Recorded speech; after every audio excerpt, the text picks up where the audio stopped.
What are some conversations that we should be having with our spouses? So many of us, coming from my own story with my Mhm. ex, um, you know, dealt so much with where the money was going and what was happening with the money. Mhm.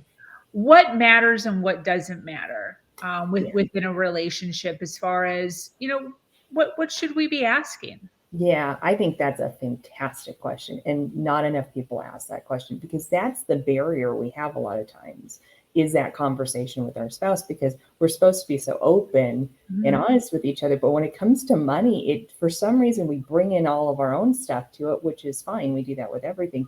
But it creates a conflict. And I call it almost the $1 million conversation because it really is. Getting that conversation and the flow of communication between you and your spouse, you and your significant other, you and even like I have lots of clients who who aren't married, but their parents, their dad maybe, or somebody is very involved with their finances, Yeah. and you should have these conversations with them too because they're trying to look out for you, but maybe they're not taking into consideration your personal situation. Mhm. So I think the conversation has to be one where we come from I feel like it sounds like every other conversation that we're supposed to have, but it's true.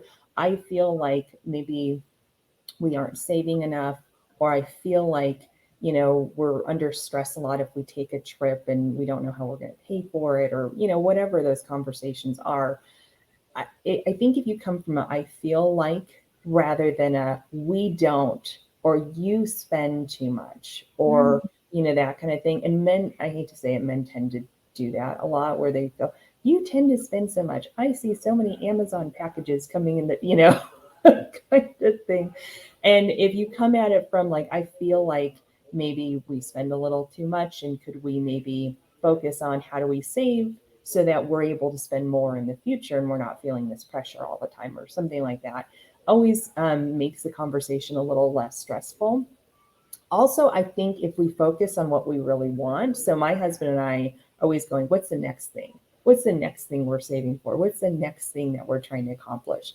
What do we want to do together? Because money's supposed to be fun. I Mhm. mean, we've taken the fun out of money a lot. And so even if you've got a huge amount of debt that you're trying to work through and other things like that, I always say you should be looking at both. You want to build savings while you're paying off debt because paying off debt exclusively and then sitting there going I have no savings, the problem is it can turn into a cycle, right? Then you end up building more debt because we don't have savings to offset things if we need to, and things like that. So those need to work together. But the other thing is that you need to have a little fun something that you guys are planning. It helps motivate you and it goes along with your savings plan. So if you've got, I don't know, a trip, 3-day trip to XYZ place that you want to go to, put money aside for that and incorporate that. If you're saving $500, maybe $100 of that goes to this area, this bank account that's for that trip.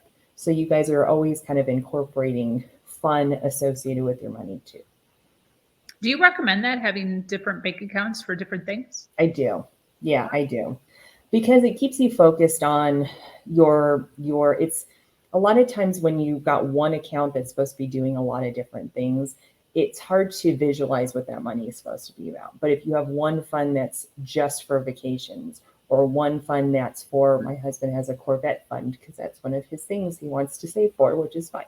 I'm happy to be a passenger in the Corvette, not really wanting to drive it. I'm okay with that, but he can drive it. But we have a Corvette fund, and it's in there, and we know that's the Corvette fund.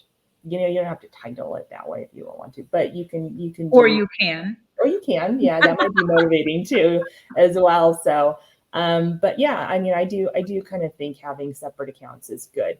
Um, some clients also have like a tax fund, like if you're an entrepreneur and you know that you have a certain amount of taxes to save towards that fund, so you're not sitting there at the end of the year, or this time of year going, oh, I owe how much? Where the heck am I going to get that from? You know, that kind of thing. Those little accounts actually help you control your money